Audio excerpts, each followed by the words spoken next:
नमस्कार. मी वर्षा कुलकर्णी पुण्याहून. आपण खूपदा व्हॉट्सअपवर फेसबुकवर छान छान पोस्ट वाचत असतो. कित्येकदा माझ्या मनात येतं याचे अभिवाचन करावे. खरं तर पोस्ट वाचन करावे. अशीच एक पोस्ट वाचनात आली. प्रियदीप भावविश्व, प्रियादीप भावविश्व या पेजवर यवतमाळच्या प्रिया माकोडे यांचं हे पेज आहे आणि ह्याच्यावर आपल्याला खूप सुंदर सुंदर लेख वाचायला मिळतात. असाच एक छानसा आलेला लेख त्यांच्या परवानगीने आज मी इथे वाचणार आहे. आजचा युग आहे फेसबुक, इंस्टाग्राम, व्हॉट्सअपच्या. ह्या सोशल मीडिया थ्रू आपली कनेक्टिव्हिटी असते. खरं तर वरवरची असते. पण काही काळापूर्वी, साधारण 15-16 वर्षापूर्वी एकमेकांमधली कनेक्टिव्हिटी असायची ती डब्याच्या देवाणघेवाणीने. डब्याच्या देवाणघेवाणीने? हो. कसं? ते बघा. सकाळी दारावर टकटक झाली. सुनीता काकूंनी दार उघडलं. समोर वच्छला मामी उभ्या होत्या, हातात स्टीलचा डबा. अगं, काल तुझ्याकडून उसळ घेतली होती ना, तोच हा डबा. सुनीता काकूंनी डबा उघडला. आत उसळ नव्हती, त्यात होत्या 4 गरमागरम पुरणपोळ्या. मामी, काय हो, हे कशाला? मामी हसल्या. रिकामा डबा परत दिला की नातंसुद्धा रिकामं होतं गं. तेवढ्यात सुप्रिया काकूही आल्या. काय गं, आज पुन्हा डब्यांची देवाणघेवाण? वच्छला मामी हसल्या. अगं, आपल्या गल्लीत डब्बा फिरत नाही, आपुलकी फिरते. सगळ्याच हसायला लागल्या. दुपारी सीमाताई आल्या. त्यांच्या हातात पण एक छोटासा डब्बा होता. मामी, चिवडा केला होता, थोडासा आणलाय. मामीने डब्बा घेतला. संध्याकाळी तोच डब्बा परत गेला, पण यावेळी त्यात होता गरमागरम घरचा शिरा. सीमाताई म्हणाल्या, मामी, तुम्ही प्रत्येक वेळेला असंच करता. मामी म्हणाल्या, बाळा, रिकामा डब्बा परत पाठवला तर समोरच्याला वाटतं काम संपलं. पण काहीतरी भरून दिलं की नातं अजून जिवंत आहे असं वाटतं.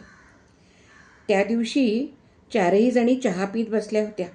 गप्पा सुरू झाल्या. सुप्रिया काकू म्हणाल्या, आठवतंय? पूर्वी आपल्या गल्लीत एकही घर असं नव्हतं जिथे डब्बा फिरत नव्हता. सुनीता काकू लगेच म्हणाल्या, अगं, एखाद्या घरात भजी झाली की ती 4ही घरात जायची. सीमाताई म्हणाल्या, दिवाळीत तर प्रत्येक दारात डब्बेच डब्बे. वच्छला मामी हसल्या. आणि कोणाच्या घरी बाळंतपण असलं तर महिनाभर त्या घरात स्वयंपाक करण्याची गरजच पडायची नाही. प्रत्येक घरातून एक डब्बा यायचाच यायचा. क्षणभर सगळ्या शांत झाल्या. मग मामी हळू आवाजात म्हणाल्या, माझे यजमान गेले तेव्हा पहिले 15 दिवस मी स्वयंपाकच केला नव्हता. सुनीता काकूंनी त्यांच्या हातावर हात ठेवला.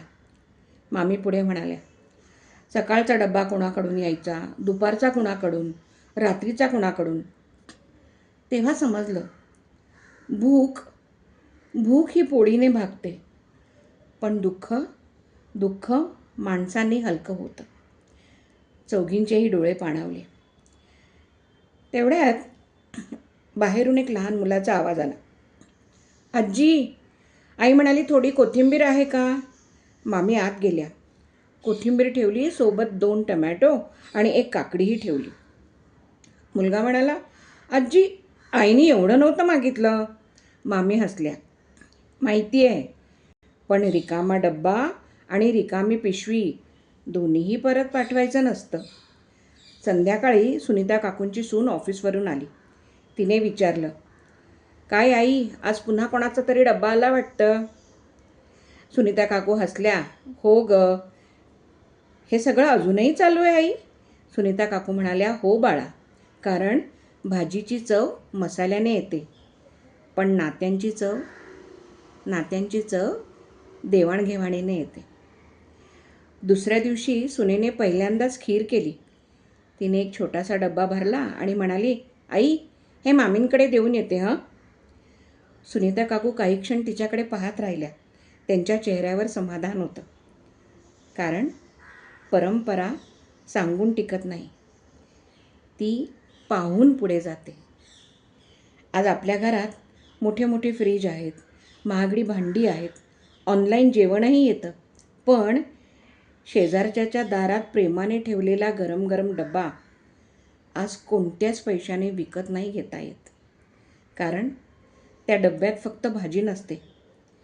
आम्ही तुमच्या सोबत आहोत, आम्ही तुमच्या सोबत आहोत हा शब्दाविना दिलेला आधार असतो. आजही काही जुन्या घरात स्टीलचा डब्बा कधीच रिकामा परत जात नाही. कारण त्या पिढीला माहीत होतं, रिकामा डबा परत दिला तर पोट भरलेलं असेल, पण नातं उपाशीच राहतं. धन्यवाद. प्रियाताईंच्या पेजवर असेच सुंदर सुंदर लेख तुम्हाला वाचायला मिळतील. प्रियादीप भाव विश्व ह्या पेजला नक्की फॉलो करा. धन्यवाद.